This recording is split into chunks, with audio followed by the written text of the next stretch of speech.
Hindi, Anyone po. ang immediate talaga dyan, alisin yung value-added tax. Yes. Because that is really double whammy yan eh. Ang masakit kasi sa value-added tax, habang tumataas ang presyo ng kuryente, tumataas din ang tax. So, nakikinabang din ng gobyerno kapag tumataas na yung kuryente. So, it's really masamang klaseng tax na in-impose sa kuryente. Imagine systems loss na nga yun eh. Ita-tax mo pa. That's one, tanggalin yung value-added tax. Yan yung caveat. Pangalawa, itong mga overcharges, sinili na kaagad.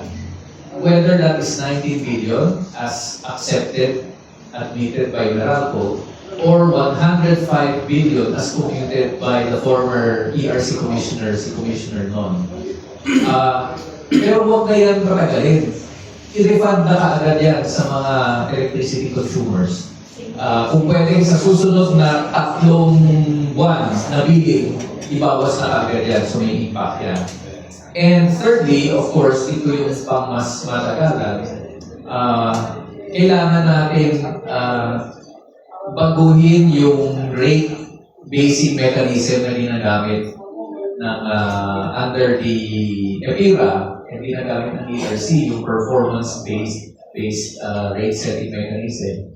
Dapat bumalik tayo dun sa original idea na ang isang utility can only earn as much as 12% return on rate base. Kasi ngayon, ang mga independent computations, umaabot na ng more than 20%. At mga 24% pa nga ang ilang estimates ng return ng Meralco. Ano yan? That is unconscionable. Sa panahon na yun, ang hirap-hirap ng negosyo, ganun kalaki. So we go back doon sa ng Supreme Court jurisprudence yan, hanggang 12% lang ang medyo katanggap-tanggap na kikitain mo. Especially considering that this is a public utility. And in the long run, ang tingin namin, dapat i-nationalize talaga ang power industry. Mahirap na nasa kamay ng pribadong sektor yan.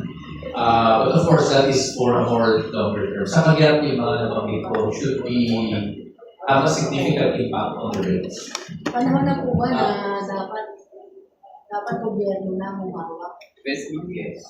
Yeah, eventually, i-nationalize. Balik natin. But, dahil pa strategic yun, no? But even under EPIRA, there is this misconception na ang Estado ay hindi na pwede pumasok doon sa generation phase. No? That is not true. Kung basahin mo yung EPIRA, pwede pa naman talaga ang Estado o ang gobyerno ay nandoon din mag-operate siya ng mga generation plans. Problema lang talaga ng Estado, binitawan niya lahat, binenta niya ang kanyang lahat na assets. Not all, of course, may naiwan pa sa Mindanao. At kami sa Mindanao, talaga nilabanan namin ito na itong hydro plant sa Mindanao ay huwag na mabenta. Dahil kahit na may 50% ng power source ng Mindanao nanggagaling sa hydro. Pero mataas pa rin yung presyo ng kuryente sa Mindanao. Dapat na pag binenta mo ito. So ang nangyari kasi sa EPIRA, binenta na lahat ng almost ng ating power assets dahil yun yung mandate ng EPIRA para daw mabayaran ang utang ng National Power Corporation. Pero tingnan mo ngayon, ubus na halos lahat yung assets natin, hindi pa rin naubos yung utang ng National Power Corporation. No? So talaga, saan kung kapala yung pinagbentahan? We sold it for us. Sometimes the other assets, binenta for a song, nandun na sa kamay ngayon ng mga private companies. So, kailangan ma-reverse ito. So, kung hindi pa mabaklas yung EPIRA, ang panawagan namin, i-operate na ng gobyerno yung mga naiiwan pa ng power assets. Dagdag lang. Isa po pala, bawiin ng gobyerno yung Malampaya gas field kay Rason na ngayon, no? O from Uy na punta kay Rason. Because that is, dapat hawak na ng gobyerno yun, binigay pa rin sa private. And yung proceeds ng Malampaya gas field na yan at present can be used to subsidize electricity.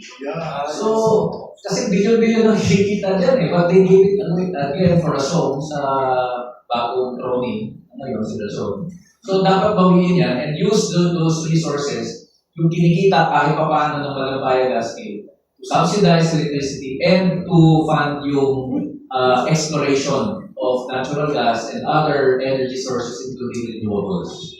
Okay. Another question po for... Tagdagan po natin kasi si Enrile ang nag-oppose noong 2001. He was the only one who opposed in the Senate dun sa usapin ng EPIRA. Kaya naman ganyan yung position. Dahil yun naman kasi, ang dahilan nun, syempre yung Luzon, sila yung nakakaranas talaga yung matindi yung kawalan ng kuryente. Tapos, hindi naman nare-reduce yung presyo, sila yung nawawala ng kuryente. So talagang ang sisi sa mga power plants. Kaya sabi nga natin kanina, yung strategic kasi talaga yung problema. Kailangan talagang i-address strategically yung problema. Kaya po ang posisyon ng makabayan dyan is to repeal the EPIRA law. Kasi kahit na anong gawin mo doon, di ba, doon sa EPIRA law ngayon, hindi talaga siya naging effective para i-reduce yung rate ng power prices.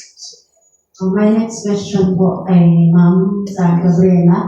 Kayo po yung mga nagsusulong ng mga karapatan po ng mga kababaihan. Today po ay na-disqualify po ng COMELEC si Pasig City Congressional Candidate Christian Ian Silla because of yung Pasig joke niya sa mga single mom. Any comment po from Gabriela dahil isa po kayo sa susulong sa karapatan ng mga kababaihan. Thank you. We welcome that. Yung disqualification po kay Ian Zia doon sa district ng Pasig. Dahil dalawa po yung ginawa ng Gabriela dyan. First, yung sumulat po kami sa COMELEC. Sinabi natin at sinabi natin doon kung ano yung mga violation and offenses, no? Kasi nga, bastos talaga.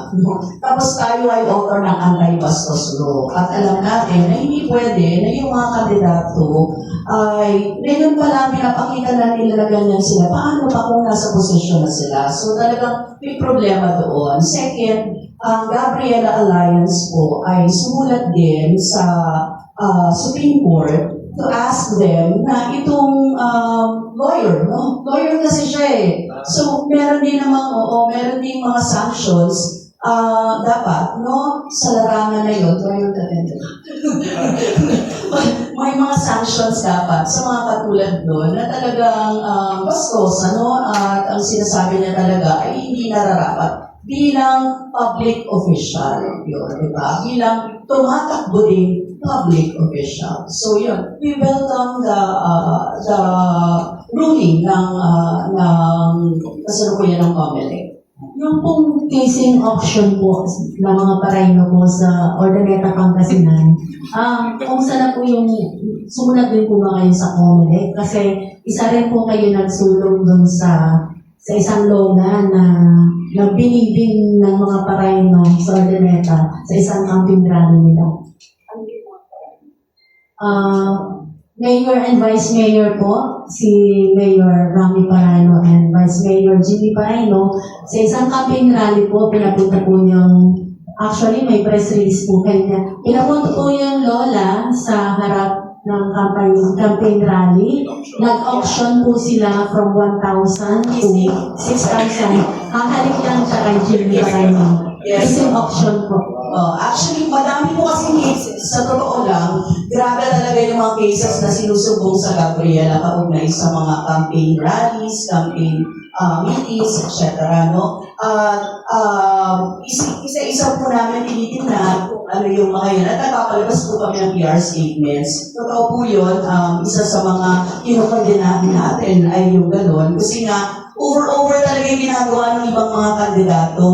Ang excuse nila, it is for entertainment para daw hindi mabore yung mga tao. Pero hindi naman excuse yun. Hindi po bastos. Hindi po kailangan gumamit ng ganong mga paraan para talagang makakuha ng boto o di kaya maka-entertain ng mga tao. There are many ways kung paano at hindi po yung isa doon. Kaya kinukondena na po namin yung ginawang yun. Oo. Hindi pa po. Nakapag-PR statement pa lang po kami. Oo. Well, I can also say something only in the Philippines. Only in the